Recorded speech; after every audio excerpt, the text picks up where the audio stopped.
21 weeks out from the PA State Championship. Working on squats today. I want to break the state record, which is 365 for my age group of 45 to 49-year-old masters at a weight of 181.7 pounds or 82.5 kilos. Today's the first day I've wore these shoes. They're zero hill shoes I bought off Amazon, really cheap, like $15. Just trying something else different. This is 140 for 5. The program I'm running is the Windler 531 SSL, second set last. This is my second set, which is 175. I also did a warm-up, which was the McGill Big 3. I did some hip warm-ups and some shoulder warm-ups because my shoulders are always very tight. So trying to stay more upright, more of a medium to high bar squatter. It's my new puppy. Out here. So just did 175. Didn't feel too bad. The shoe, I like the zero hill shoes better than my squat shoes actually. This is 210 for 5. Still feels good. Back is a little crunchy, but I have back issues, and I think everybody does. So I'm trying to go parallel, keep my core tight. Felt good. Trying to use my hips. Actually trying to feel my back or my butt sitting backwards with my hips. So open up and drop down.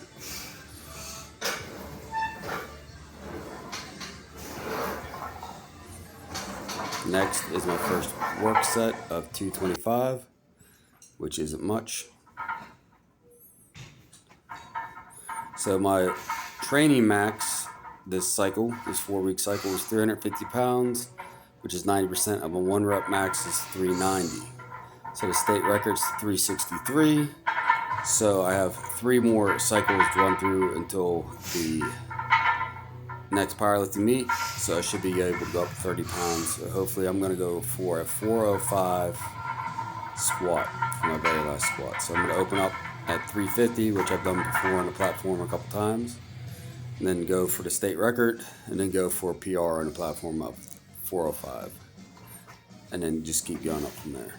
My second work set, which was 265. And again, I threw my belt on, felt good. Just trying to get that feel of these shoes with my squat pattern. I'm gonna purchase a different style powerlifting shoe without an elevated heel. Just gonna look for something I like.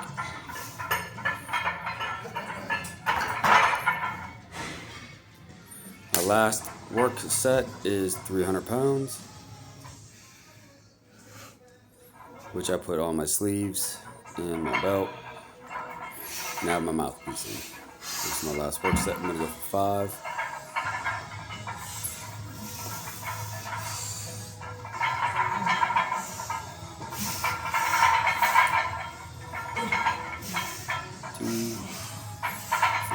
There.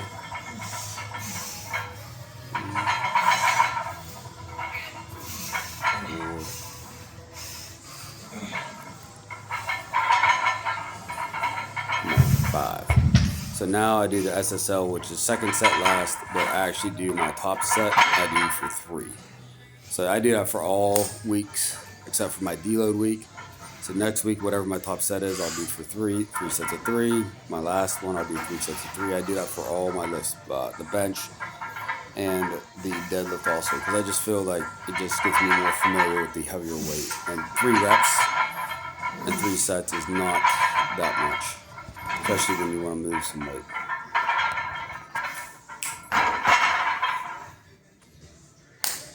This is my first set of 300. Didn't do it the best. But my next set and the set out there actually felt better with the 300. And that's how it's been every week. That every time I get those 3 sets of 3, the weight feels much better every single time. I think it's mental. You get used to holding that.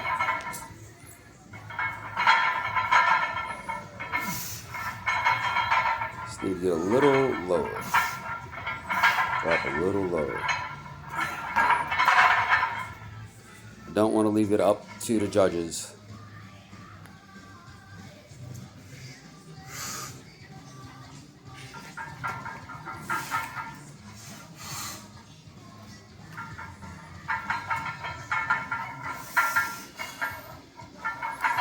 last set.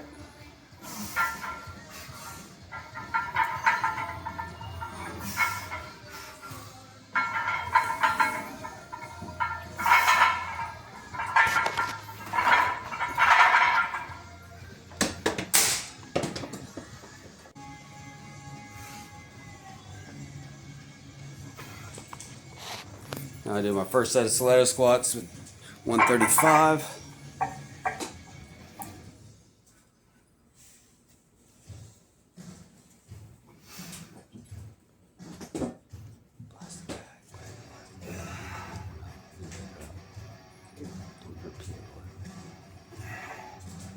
So I think I did 12 reps here, or maybe 11.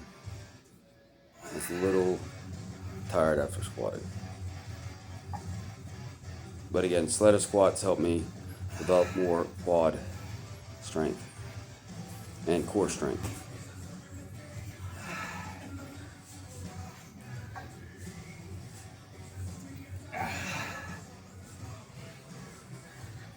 This is about the third or fourth week of running stiletto squats after my squats to help me with my regular squatting.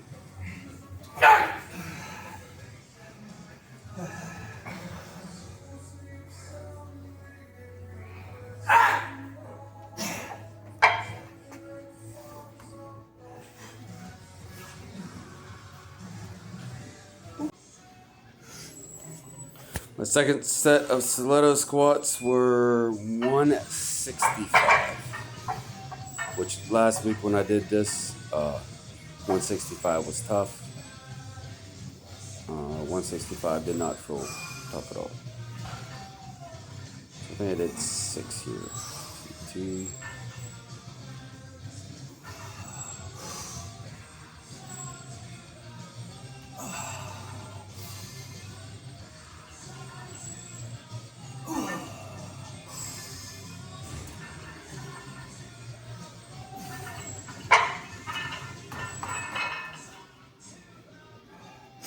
And my last set of stiletto squats was 185, which I was going to do more, but I was actually really tired. So I figured I'd just call it at 2.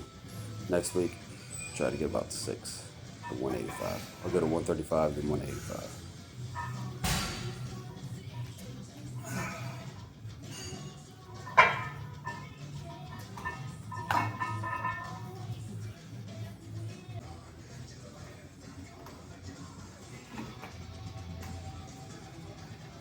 And then something I've been needing to do is good mornings. So I don't really do these a lot, but I need to do more to help build up that lower back strength, hips, hamstrings, glutes. So the bar is 65.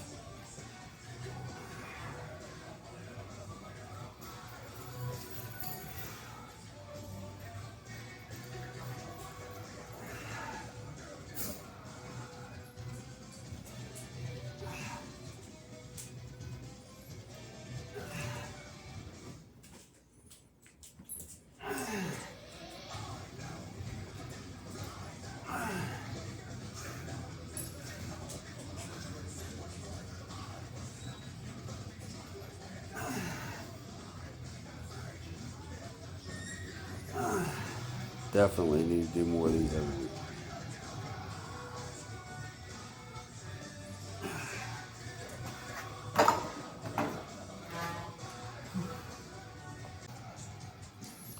And next, I threw on a 25-pound plate on each side, took it up to 115 pounds.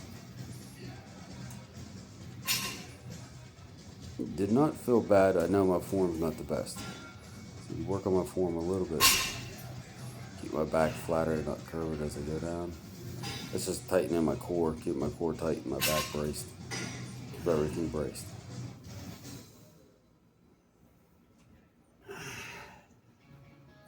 Trying to push the booty back, close the door with my booty, and stand up.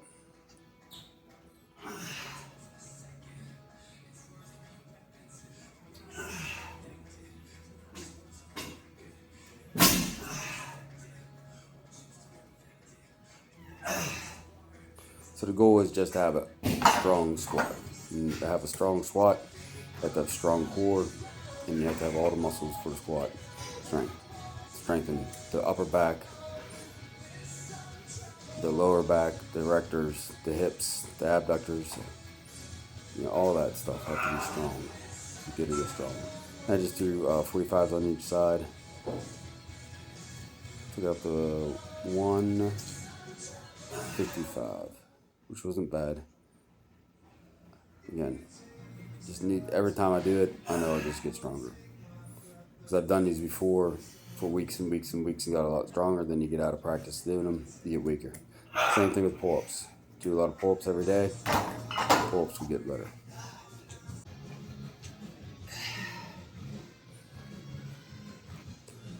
Next from here, I move to one-legged RDL. So I just brace my knee against there. I'm really focusing on the glutes and getting a twist in that glute. That's all I'm thinking about in my mind. My hands there, get that mind muscle connection. I'm just squeezing the glute as I come up. I'm just pushing my hip forward by squeezing the glute. That's all it is. I did a couple sets of these. It really helps release the tension in your back also. Just squeeze, push, let it go, pull you down, let it pull you into the stretch, and then just mentally start squeezing that glute through, and you get a good squeeze on it. And again, my glutes are probably one of the weakest body parts I have. I sit all day at work, so the glute is where I need to work. After this, I do some hip thrust. I use the kettlebell because it's just right there. I didn't feel like moving all over to the gym to grab different stuff. Worked pretty good. I got a good pump on the glutes. I'm just squeezing the glute up, stretch, squeeze the glute up. That's all I'm doing. Stretch, trying to fill glutes, squeeze towards the center of the body, fill the glute, squeeze towards the center of the body. That's all I was trying to do. I think I did around 18 reps here. I just did 2 sets.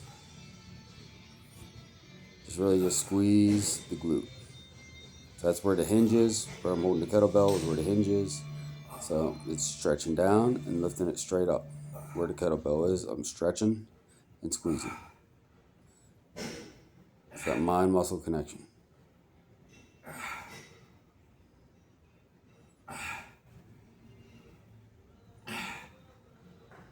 Sometimes I do use a barbell. Sometimes I do use a machine. Sometimes I use bands. It's a great exercise.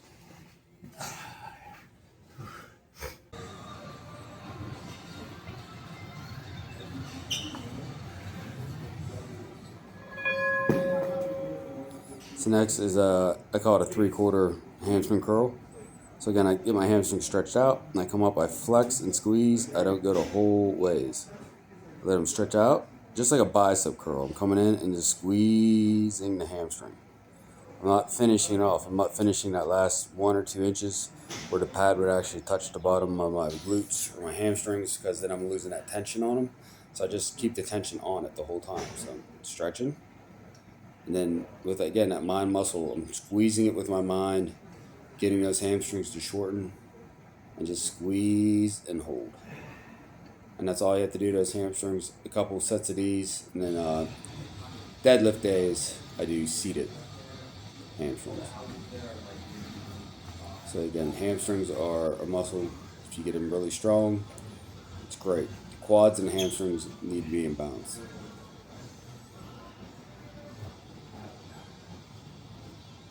Do one more set. Again, trying to get those hamstrings fired up. Squeeze like a bicep curl, just squeezing it. Squeeze and stretch. Squeeze and stretch. That's all you're doing. Then after this, I did a few sets of just calves. So just standing calf raises with like 200 pounds.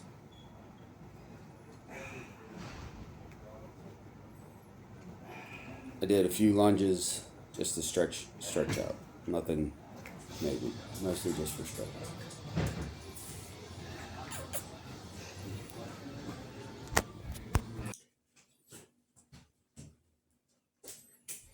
And that was it. Throw up in my mouth. It's all good.